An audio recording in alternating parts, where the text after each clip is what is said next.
Hello everyone, and welcome back to another one of our lovely sessions 101 on how to cope without therapy. Today I'm going to follow the trail of yesterday, and I will not talk to you about theories, but I will share with you a little bit more about how my mind works. And perhaps you resonate, and perhaps it will make a bit more sense on how your mind works, because, well, believe it or not,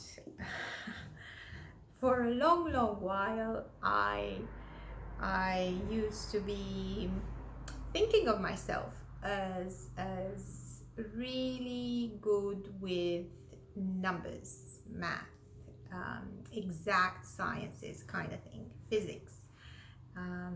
So for a few good years, probably half of my life, I actually thought I will always have some sort of a career into exact side of scientifical kind of fields or professions. Mind you, my first degree was in IT and economics, and how I ended up in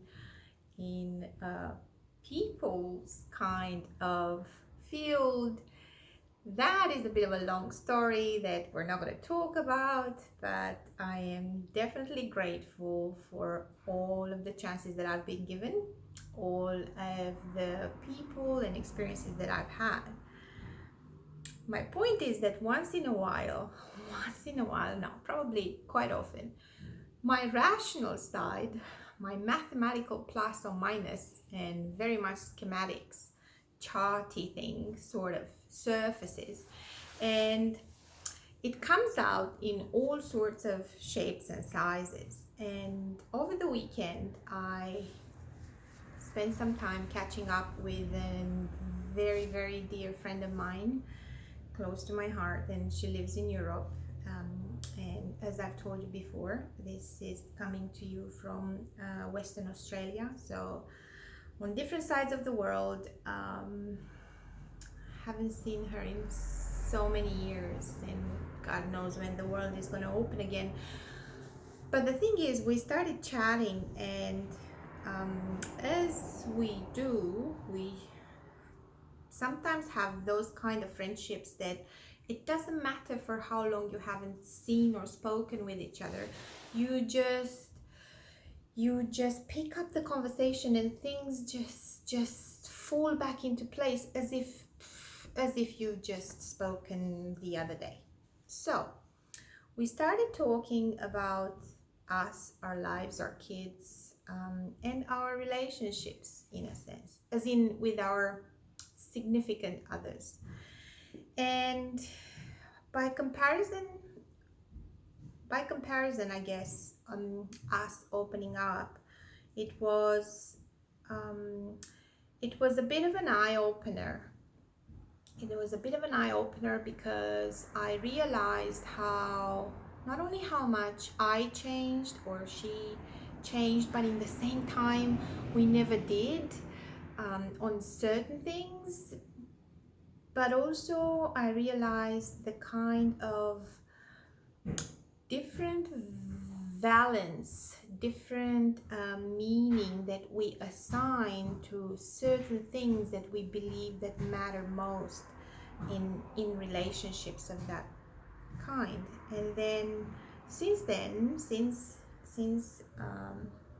Saturday, that sort of kept going around in my mind, and again, my logical side, my mathematical side, tends to analyze things so I can make sense of, well, if I've got 2 plus 2, then they gotta make 4, and if I've got a 1 plus something that makes 4, then it's obvious what something is.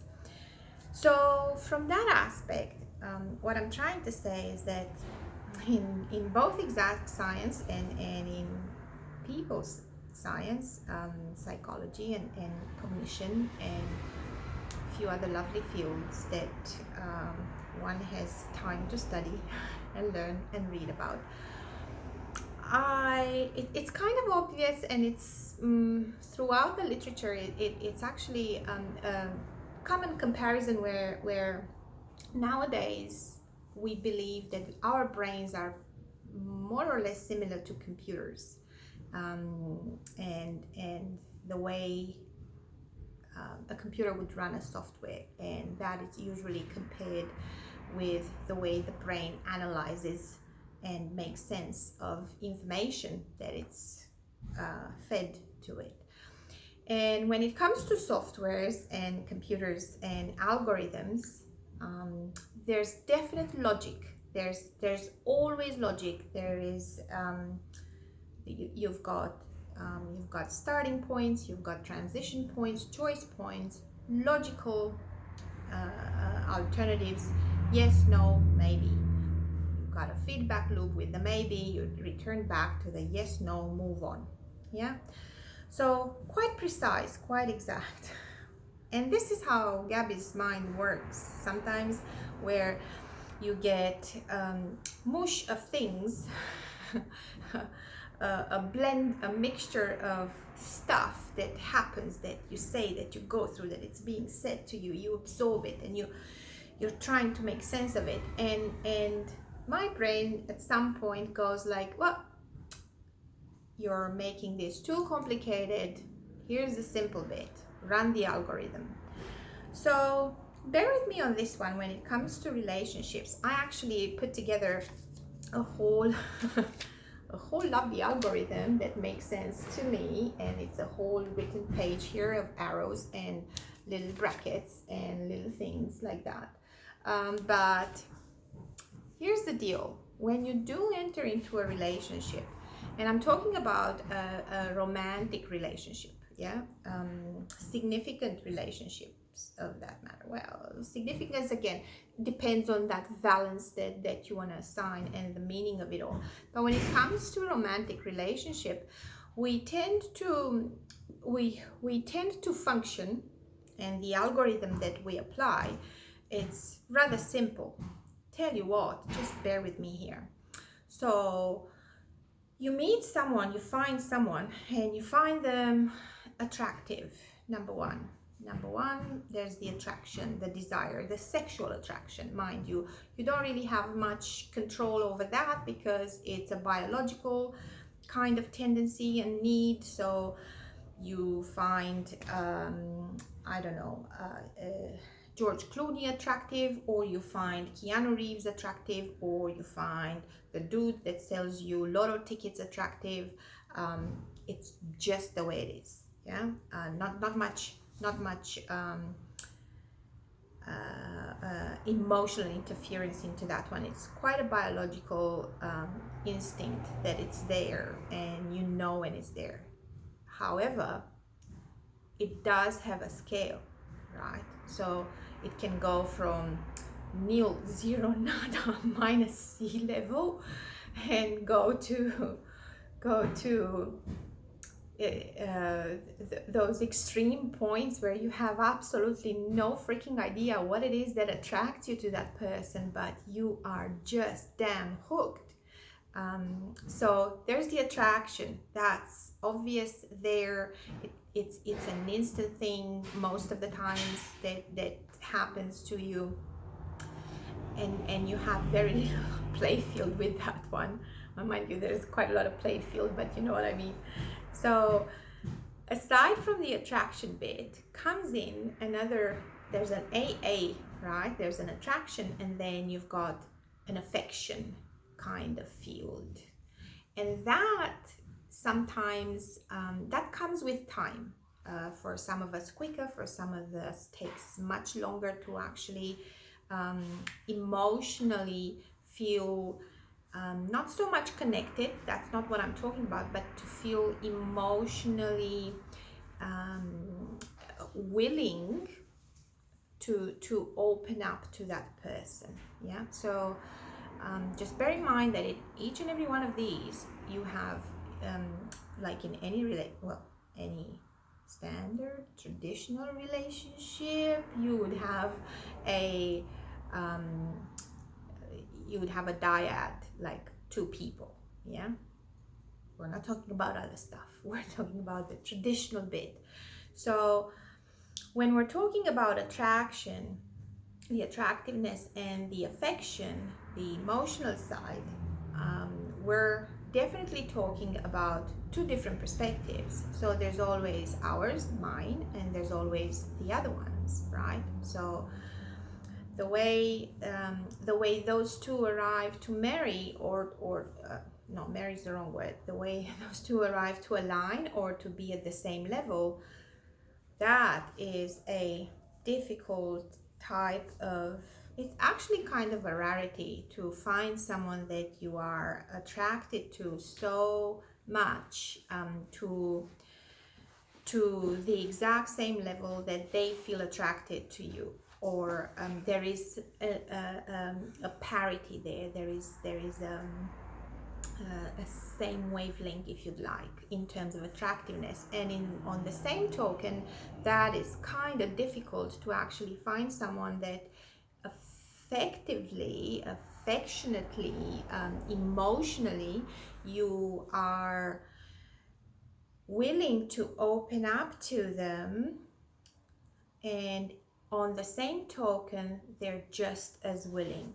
So when it comes to attraction, there's you and the other person. When it comes to affection and the emotional disposition, there's you and the other person.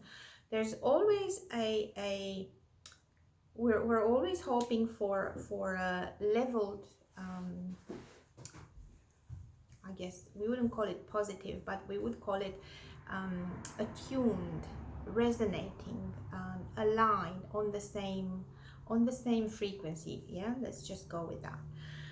And then you also have something that, if you remember from last video, there are always assumptions about human nature. And in this particular case, the assumption that we want to bring in, and we always sort of involve that in a significant romantic relationship, is something that I would probably identify as kindness. We assume that people are inherently good, that they're genuinely coming into this relationship from a good place, from a good intention, from that benevolent.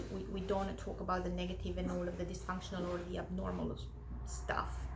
Yeah, so we have the attraction, and hopefully the moment that's aligned, that it is when we enter in a relationship to start with. The moment we have affection and the emotional element between the two that actually matches and aligns and resonates, that is a beauty in itself.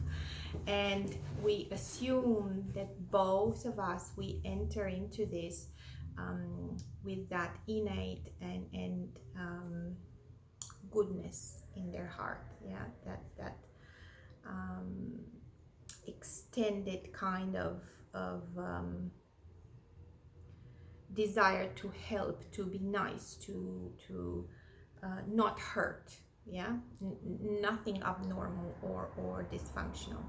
So we've got all of these three things, and because we've got two of us on either side of these lovely criterias in the algorithm, guess what? For the algorithm to proceed, not only that we all have a scale or a level, and we usually in our own head we actually tally them, like, oh, I'm much more attracted to him than he is with me, but I think he's much more emotionally open than, I'm not really sure. So I'm pretty confident that each and every one of us do this kind of tally up of where we're at in this start of the relationship. So what happens, the next step, if you like, we interpret the way we continue interacting with this other person through days, weeks, months, sometimes years.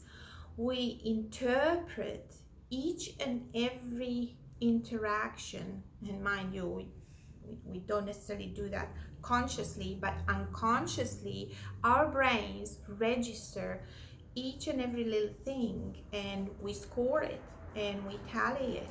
And this is how we end up with little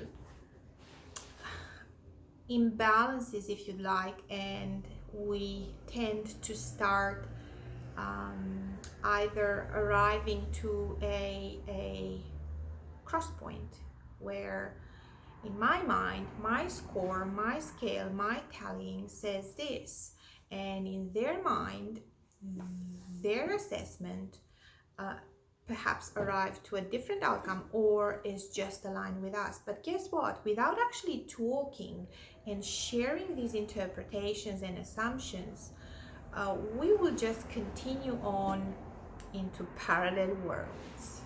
And believe it or not, um, this is how relationships basically crumble. The lack of exchanging information, of exchanging my interpretation of things, and how do you see that? And how you see that, this is how I see that. And have the hardest part is to have rational conversations about this, because emotions, irrespective of the attraction and the desire and the sexual connection, if anything, that adds to the intensity of the emotional side. And when the emotional side crumbles, there's all you've got left. There's this dissonance, there's this disconnect, that what is it, what am I doing, why, how can I be so attracted to someone, and how can I be so eh, um, so how can I feel so disconnected by someone? And actually, again, brain says it's a simple explanation. So what I'm going to do, I'm going to stop here for now, but I'll continue on with part 2 of exactly this bit, because you would be amazed of how simple it is to arrive to understand where we are, what's going on. Talk to you soon. Let me know what you think.